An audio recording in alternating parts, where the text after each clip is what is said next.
naman ho namin, okay na kami at confidential funds, and we really would want to abbreviate the process, then waiving even that will still be on the table. Buyang-yang doon at parang may involved kasi itong issue na ito na naging issue na ito dati pa, no, at nakaladkad yung pangalan ni Senador Alan Peter Cayetano. So kumbaga hindi mo talaga maihihiwalay yung pangalan ni Senador Alan Peter Cayetano sa 2019 SEA Games. Ito po yung nangyari na sa kasagsagan ng impeachment trial at sa nakatakda niyang pagwi-witness at nung mapitik siya dahil doon sa parang bad taste yung pag-request niya na baka pwede akong unahin na maging witness, Prof. Kay Captain Belbelio. After all, we are already prepared to present these witnesses. We have, we've been preparing for many months now, and we have our draft question and answers or questions, and we already have in our heads kung ano sana yung flow, no? Pero araw-araw nagbabago po yan. Maski na not considering Attorney Lopez or Captain Bello, sabihin ko sa inyo, nung una nga, ang represent namin si Captain Bello dapat. Yes. Good morning mga kasama. Nandito naman tayo si Kuya Goods nagbabalik. At syempre kung di ka pa nakasubscribe, subscribe na lang po at hit mo na rin yung bell para laging updated sa ating mga video. Eto na! Meron naman daw silang expose o fireworks. Kampo ng prosecution, ha? Meron naman daw hong fireworks na ilalabas. At pag-wave ng isa pang article of impeachment laban kay Bibi Sara, talaga hong estratehiya ho ba ito para mapabilis ang impeachment o conviction ni Bibi Sara? Yan ang mga katanungan ngayong umaga, pero talaga naman matutuwa ka at magagalit ka.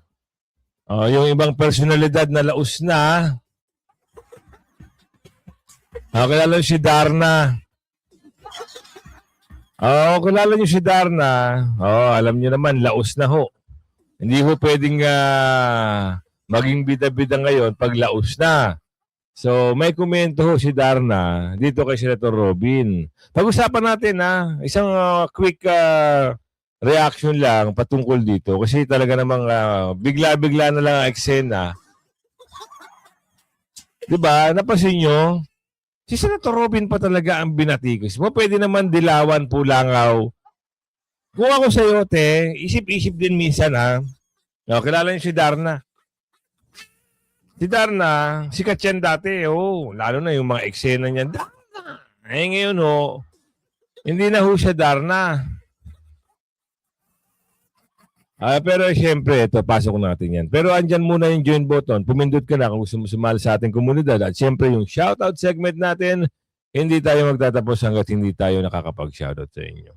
Pag-usapan natin, isang maikling komentaryo lang patungkol dito. Si Darna ho, nag-komento, nag-post sa kanyang social media account o sa kanyang pahina na ang sinasabi dito, noong panahon na magkasama daw sila ni Senator Robin, madalas mong ikwento yung panahon na namumundok at nag-aarmas para ipaglaban ang bayan. Yun ang kanyang sabi. Sabi po ba nga, dinadalaw ka ng ex mo sa bundok. Ano nang pakialam mo doon? Hindi mo na problema. Yung problema na Senator Robin, yung kung dinadalaw siya doon. Anong gusto mo rito sa post mo?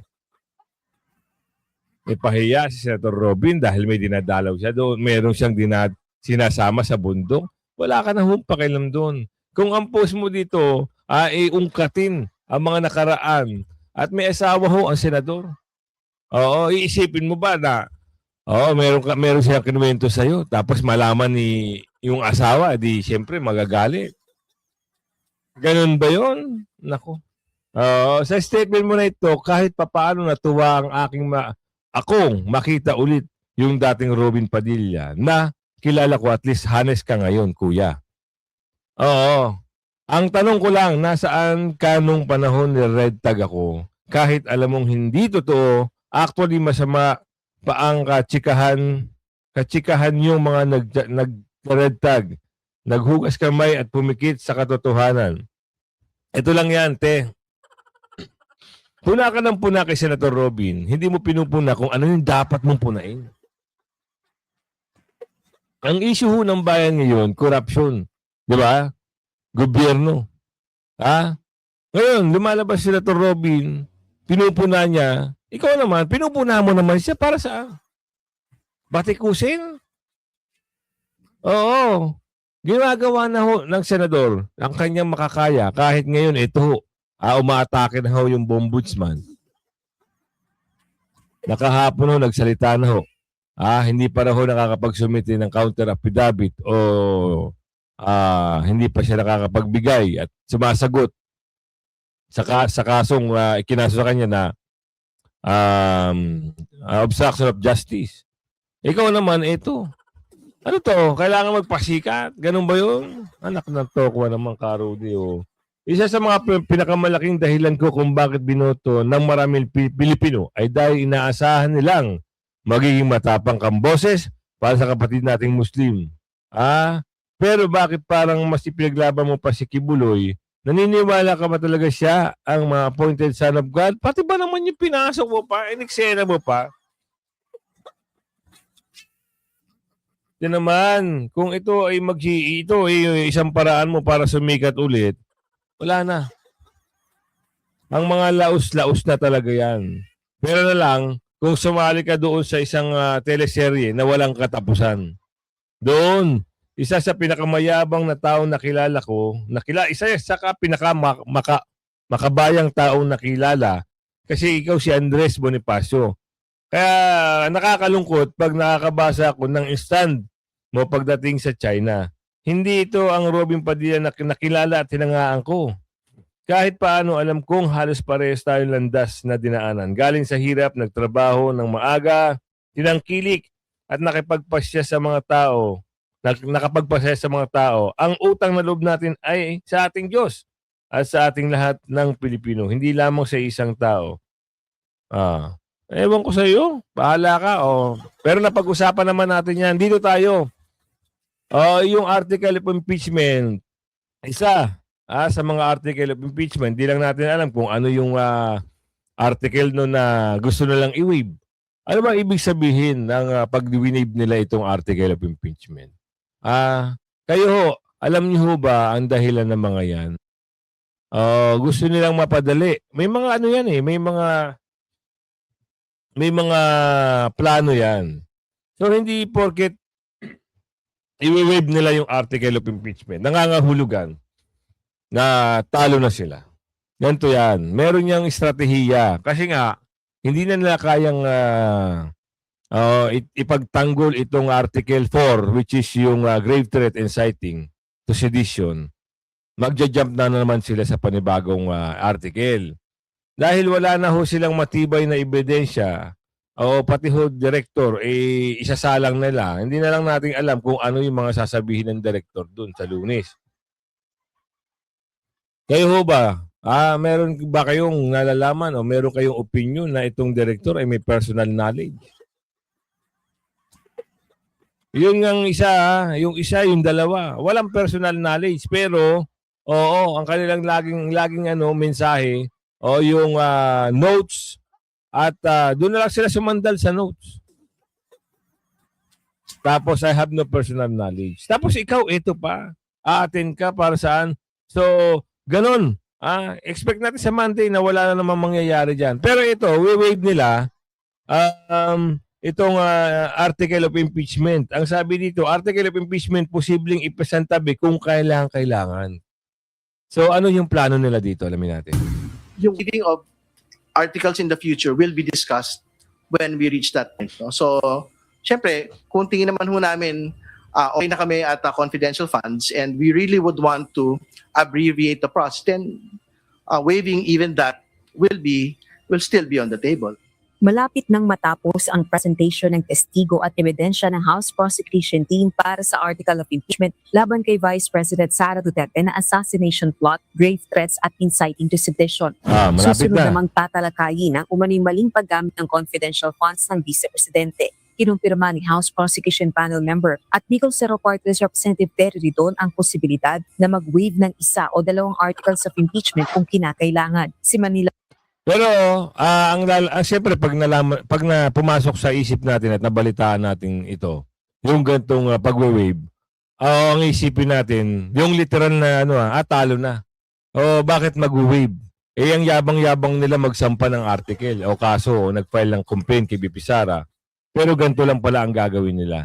Pero mayroon mas malalim na mga papaliwanag dyan kung bakit nila gusto yan. Kasi gusto nila madaliin talaga. Naghahabol na sila ng oras para makonvict si BP Sara. O isang way nila yan para mapabilis. Ginagawa ito ng House Prosecution kung sa tingin nila ay hindi na solid yung mga ebidensya. At alam nila na talagang mawawala lang at mababasura lang yung article na yun. 'Di ba? Ang mga ebidensya sa ibang mga artikulo para mapatunayan guilty ang isang opisyal, doon nila i-jump ngayon yun. 'Di ba? Hindi porket winib nila, yun ang pagkakaalam. Ako, pagkakaintindi ko, pag winib, wow, talo na. Lamang na tayo. Oo. Ang layunin na itong mga ito, mapabilis ang paglilitis at hindi na tumagal ng husto kasi ubos na ho ang oras.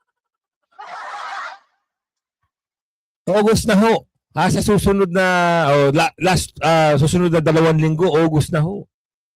September, October, November, December, tapos na ho. Pagpasok ho ng January, wala na naman talaga. Kung hindi nila madaliin yan, wala na ho ang impeachment na yan. 'Di ba? O epekto ba? Ano ba epekto nito? Ano epekto nito sa tao? Bababa na naman ang mga pagtingin sa inyo ng mga tao. 'Yun ang epekto pag winave nila yan. Pero kahit i-wave nila yan, hindi porket masabi na mapapabilis nila dahil wala ho talaga makukuwang 16 na boto. Kaya sinabi ni Atty. Ascuna, kung mababalikan niyo yung video natin kagabi, hindi niyo pinanood eh.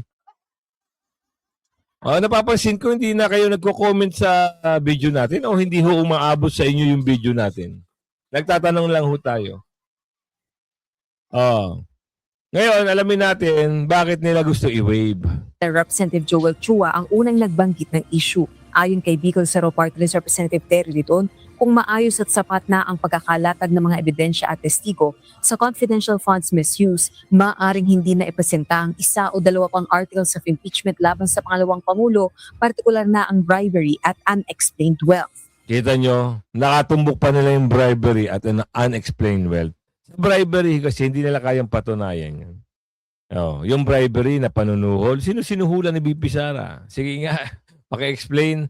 Yun yung kinukuha nilang testigo, yung parang nabigyan pa ng posisyon sa gobyerno na si Aling Gloria. Yung tumayo doon testigo sa DepEd yun eh. Tumayo laban kay BP Sara. Yun, Ngayon, appointed ng administrasyon, may trabaho ngayon. Tumayo lang laban kay BP Sara pero ngayon, naswertehan pa. May trabaho pa ngayon sa gobyerno, kita nyo. Alam nyo na. Diba? Alam nyo na kung ano yung talagang target. Tina-target lang talaga si BP Sara. So ngayon, ano mangyayari dito pag winib? Di wala. Wala na kayong aasahan. Walang conviction mangyayari. Umpisahan natin kung bakit walang conviction. Ilan lang ba sila? 13. Ang tanong dito, yung presiding judge ba pwedeng bumoto? Sabihin natin, pwede. Sige, give na. Ilan sila? 13. Ilan lang kailangan? 16. Paano ba sila mananalo? Kaya nga ito, nag-uubos na lang sila ng pondo ng bayan at paninira ng husto kay BP Sara. Kasi wala na rin sila magagawa eh. Hindi ho. Binago ni former Justice Ascuna kung ano yung pahayag niya na kailangan 16 na boto sa lahat ng 24 senador. Pagka naman tingin ho namin ay sapat-sapat na ho yung mga naunang nailatag na mga articles to secure a favorable result dito po sa impeachment proceedings po natin. So, I think that is still on the table. Samantala, iginit naman ng House Prosecution Team na hindi panangga sa impeachment trial ang good satisfaction rating. Wala na yan. Kahit na pag-usapan nyo yung good at bad, Oo, ang tao nakatingin na ho sa mga Duterte, magtigil-tigil na kayo. Kumpas na sa panggigipit sa mga kritiko ng administrasyon, kitang-kita ni Prof. Tikia. Kita nyo? Kumpas ng kritiko ng administrasyon, kitang-kita naman talaga, hindi na ho mapagkakaila. Hindi ho maitatago. Bakit? Malabak ho ang social media. Dito nyo makikita kung sino yung gusto ng taong bayan. Nataon lang o itinaon? Ano ba? Halata na ba masyado, Prof? Talagang tinaon yan. Para yung kay Marcoleta eh. All of a sudden, nagkaroon ng, what are the chances na you will be arrested at the start of the impeachment? Ito, what are the chances that the former Senate President, whom they ousted illegally, will now be the subject of a investigation that something happened 7 years ago. So, makikita mo na talaga naghahanap kung ikaw ay kritiko ng administrasyon na meron kang bahid, yung bahid lang hindi pa dumi. Talagang pipilitin nila at pipilitin na magkaroon ng kwento at imbestigahan. Tsaka yung sinasabing bakit mo pa isa sa publiko ito, una sa lahat, inabsuelto na nila agad si Secretary Vince Dizon. So yung pagiging mabigat nito para banggitin talaga sa publiko na dapat imbestigahan, parang andun po ba or wala na kailangan talaga ibuyang-yang doon at parang may involved kasi itong issue na ito na naging issue na ito dati pa, no, at nakaladkad yung pangalan ni Senador Alan Peter Cayetano. So kumbaga hindi mo talaga maihihiwalay yung pangalan ni Senador Alan Peter Cayetano sa 2019 SEA Games. Ito po yung nangyari na sa kasagsagan ng impeachment trial at sa nakatakda niyang pagwi-witness at nung mapitik siya dahil doon sa parang bad taste yung pag-request niya na baka pwede akong unahin na maging witness, Prof. Tama yun, no? Ang dapat maintindihan ng public, kaya siya naging chair niya dahil DFA secretary siya at ang treatment ng DFA noon na ito'y isang international event na kailangan ng DFA ang maging nagli-lead ng effort. Ngayon, yung ginagawa nila na i-release publicly, pwede ka naman mag-imbestiga na hindi mo sinasa publiko yung intent mo na iimbestigahan. Saan napunta na yung equal protection, no? Yun, asa na nga. Alam nyo naman ho, Prof, wala na ho sa panahon ngayon yan. Kasi ang nangyayari ngayon, allies by allies. Oo, aminado dyan yung ibang mga, yung mga appointed, yung mga niluklok, yung mga nandyan sa DOJ, Ombudsman, etc., di umano, sabi ni Aling Ledesma. Doon yung makikita kung talagang meron pang equal. Wala na ho. Ngayon, ito meron akong video papakita sa inyo. Mapasok lang natin. Hindi ako nakisawsaw dito sa issue ng mga kumakalat na mga vlogger. So, meron lang ako kung papakita. Ayoko na nga sana wag na lang. Ibahin na lang natin. Baka sabihin, kuya, pagkakitaan mo pa yan. Wag na. Tama. Wag tayo makisawsaw doon sa mga may nabalita kasi tayo. Wala tayong magagawa. Talagang siguro, ewan. Pero ito may pasok lang natin. Itong usapin, meron daw fireworks na naman silang ilalabas dito sa panibagong article of impeachment. Kung sino magsasalita dito, bahala ho kayong humusga. Kasi ang alam natin, dito sa mga nilalabas nilang mga salaysay o press conference, itong mga press conference na lumalabas, talagang merong fireworks, matindi ang ebidensya, talagang ibang klase daw.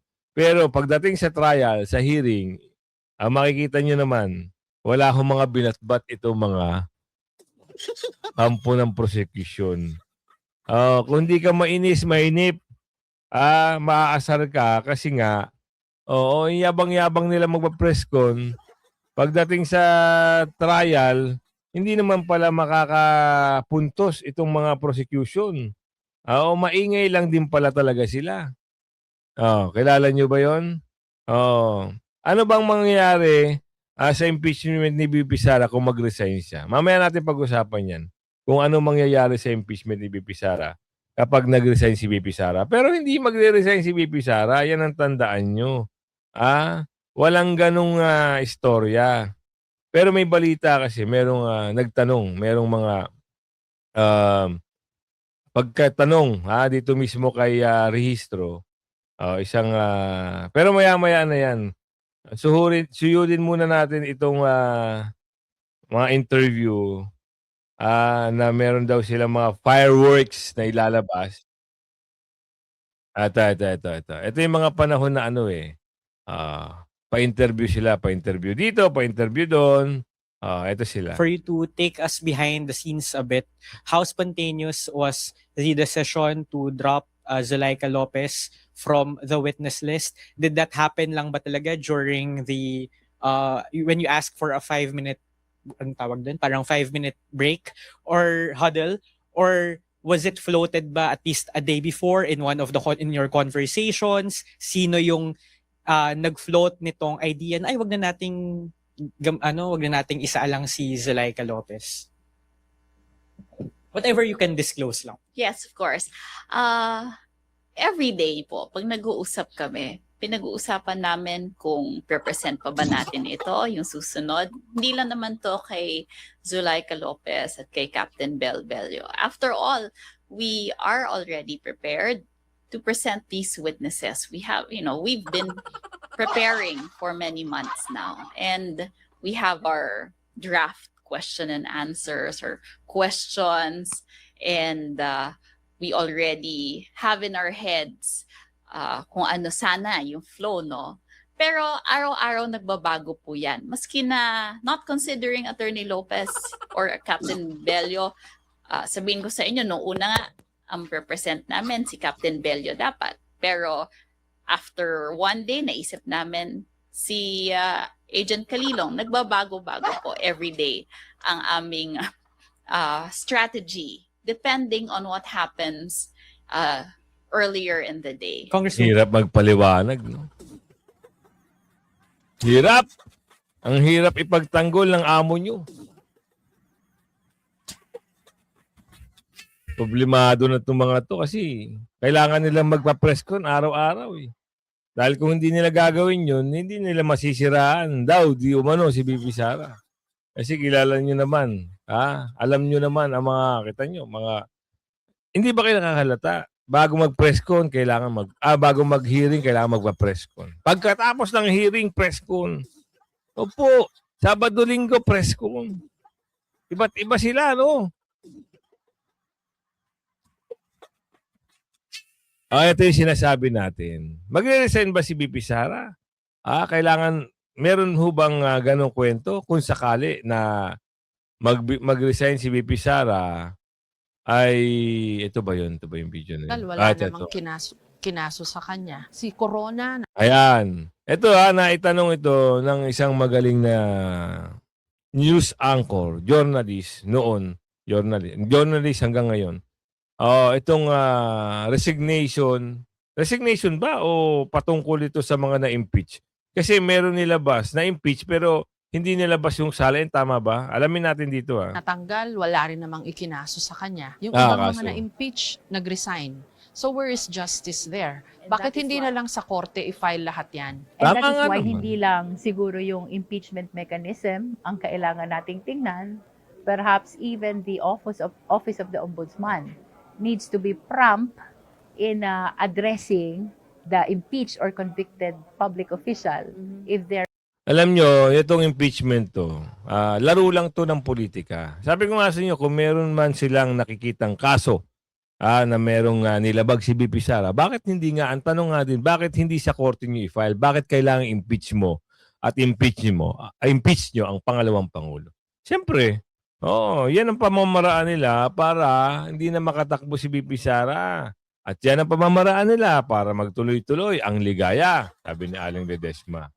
Dahil pag si VP Sara ay talaga hong na-acquit at mawala talaga ang kanyang mga, alam niyo nun, yung mga kanyang mga article of impeachment case, sigurado, 2028, magtatapos ang kwento. VP Sara ang uupo sa pagkapangulo. Yan ang tandaan nyo.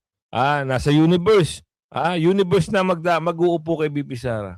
At marami ako nababalitaan. Parang talagang, babae ho ang susunod na presidente. Babae na mayroong dignidad, babae may prinsipyo, babaeng matapang, babae na kayang baguhin ang bansang Pilipinas gaya ng ginawa ng tatay niya. Hindi ho babaeng walang alam, Hindi ho babaeng nagbabasa ng index. Hindi ho babaeng nagtitinda ng lugaw. Walang ganun. Babaeng agila ng Davao ang upo sa 2028. There are criminal cases that needs to be filed. Paano ho kung magre-resign si Vice President Yun nga. Duterte? Well, this is just my personal opinion, Jessica. No, there are 2 penalties mentioned in the Constitution. That is removal and it uses and. It does not use or. And perpetual disqualification. Makita nyo, pinagdiinan niya yung perpetual disqualification. Dalawa lang yan. Sabi, removal and walang or. Perpetual disqualification. Yun ang target. Hindi lang removal. Kasi kailangan nilang i-disqualified na si VP Sara para hindi na ho makatakbo o wala na ho talagang wala na hong paraan na makapag-file para tumakbo sa 2028. Yun ang target talaga. Removal and perpetual disqualification. Kaya ngayon, pansinin nyo, 'di ba? Ang dami nila. Nagbayad-bayad pa sila ng mga kung ano-ano para lang dito sa impeachment na ito. Nagtataka nga tayo, sila yung mga nagfa-file. Abogado naman siya. Abogado naman si Mau Mau. Bakit hindi sila yung makipagdebate dito sa mga defense team ni VP Sara? Bakit kailangan nila mag-hire ng private prosecutor para maglatag ng mga ebidensya nila at para magkaroon ng argumento at idepensa at kung ano man ang mangyayari niya sa trial na yan? Sila ang nagka-file niyan eh. Sila ang naging hearing o kumuha ng ebidensya kuno sa Injustice Committee at ngayon sila rin ang mga pero hindi natin nakikita na hindi sila ang nakikipagdebate sa depensa. Lalong-lalo na yung meron diyan yung isa. Abogado rin yun. Alam ko abogado rin yun eh. Kita mo si Tokno, si Jok. Nagmustulang anga. Tila ba nilamon ng buhay. Saklap, di ba? Yan na tayo eh. Tuloy. From holding any public office, no? So sa akin lang, if the Vice President will resign, it will render moot the penalty of removal. But the trial must continue. The presentation of evidence must continue to give opportunity to the senator judges to decide whether or not the penalty of perpetual disqualification from public office will be imposed as well. Sasabihin na naman po ng mga supporter niya, tignan nyo na, kaya talaga nag-impeachment kasi ayaw nilang patakbuhin si Sara Tama Duterte naman, di ba? sa 2028. Well, apparently, that is one of the consequences of impeachment at maliwanag po yan sa Constitution. What we are doing is, we are just following what is provided in the Constitution. Bakit hindi nga sa korte nyo final? Di ba? Sabagay, gumugulong na ho ang investigasyon. Hayaan na ho natin. Pero alam natin, nakapuntos na ho tayo. Dito sa unang Article 4, yung grave threat inciting to sedition. Tapos, yung witness nila na dalawa na tila baga na supalpal o talagang halos napahiya dahil sa galing ng mga depensa at itong pagsalang dapat ni Atty. Zuleika Lopez at yung isang captain na pulis hindi nila pinapunta at meron na naman silang gustong ipanukala na i-waive yung ibang article. So alam naman natin Kung sa utusan nyo si BP Sara, hindi nyo mapapag-resign. Laban kung laban. Yan ang tindig ni BP Sara eh. Diba? Tindig ni BP Sara yan. Kung ginawa nyo yan sa isang Agila ng Davao, sigurado kayo sa 2028. Diba? Aminado naman sila. Kumpas daw ng konstitusyon. Hindi ho kumpas ng konstitusyon. Napakarami nyo nagkakampi-kampi yan. Kumpas yan ng amo nyo. Sipin nyo mabuti. Yung mga napapangalanan sa mga dorobo, yung mga maleta gangers, ano ngayon? Walang pag-uusap.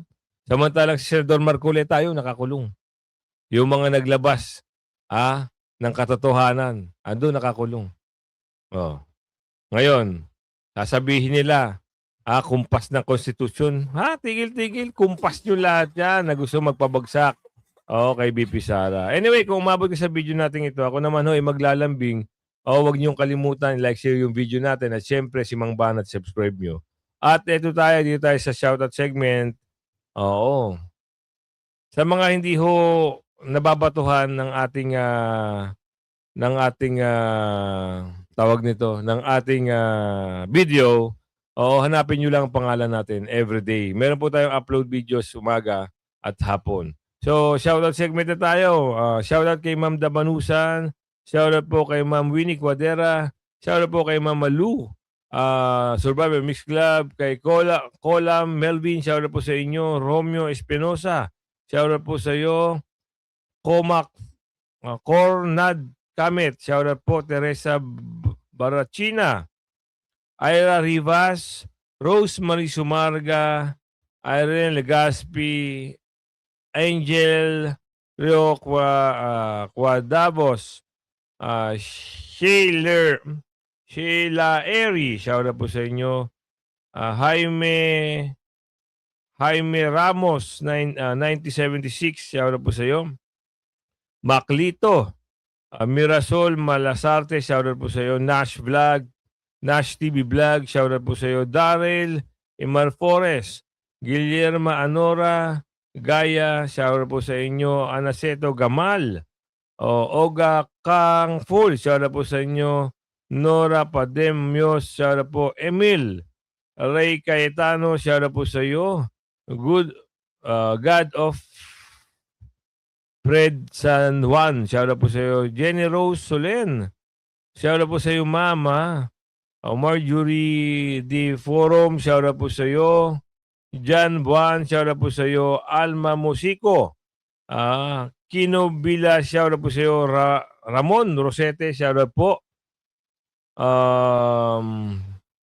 Irene Legaspi. Yun. Kaya kung umabot ka sa video natin yan, ako ho'y maglalambing. Like, share nyo yung video natin. Hanggang sa muli, bye-bye.